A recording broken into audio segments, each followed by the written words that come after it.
ക്ഷമിക്കണം, വാച്ച്മാൻ ആണെന്ന് കരുതിയത്. സാരമില്ല.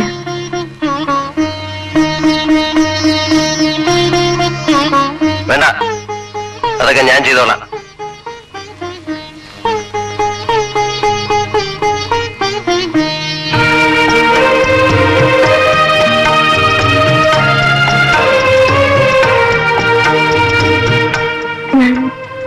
ഞാൻ വേറെ പാല് കൊണ്ടുവരട്ടെ? ഇപ്പൊ വേണ്ട, പിന്നെ മതി.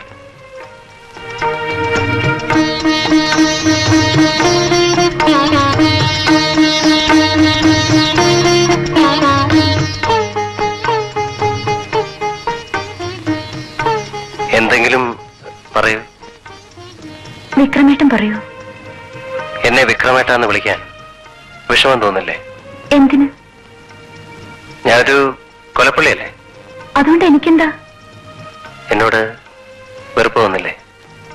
വെറുപ്പോ? സ്നേഹം മാത്രമേ ഉള്ളൂ. അതെന്താ അങ്ങനെ?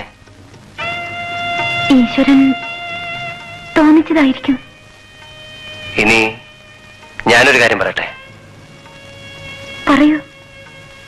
വഴക്കുണ്ടാക്കോ? എന്തിന്?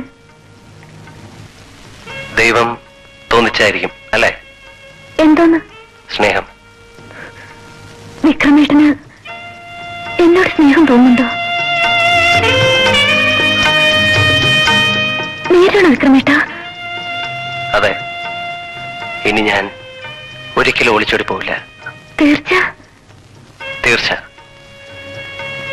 എന്നെ ജയിലിലേക്ക് കൊണ്ടുപോരുതെന്ന് ഒന്ന് പറയോ? പറയാം, ഇപ്പൊ തന്നെ പറയാം. അതുപോലെ തന്നെ എന്നെ മുറിയിൽ ഇനി അടച്ചിടരുതെന്ന് ഒന്ന് പറയണം. രണ്ടും ഞാൻ ഏൽക്കുന്നു. ഇപ്പൊ തന്നെ ഞാൻ പറഞ്ഞിട്ട് വരാം.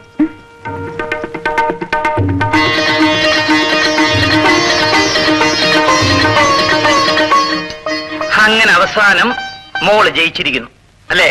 അതെ അങ്കിൾ, ഇനി ഒരിക്കലും വിക്രമേട്ടൻ ഒളിച്ചോടില്ല. ഉറപ്പാണല്ലോ? നല്ല ഉറപ്പാണ്. എനിക്കത്ഭുതമില്ല. കഴിവും തന്റെ ഇടവുമുള്ള പെൺകുട്ടികൾ വിചാരിച്ചാൽ നടക്കാത്തത് വളരെ കുറച്ചേ ഉള്ളൂ. അങ്കിൾ, ഇനി വിക്രമേട്ടനെ മുറിയിൽ അടച്ചിടരുത്.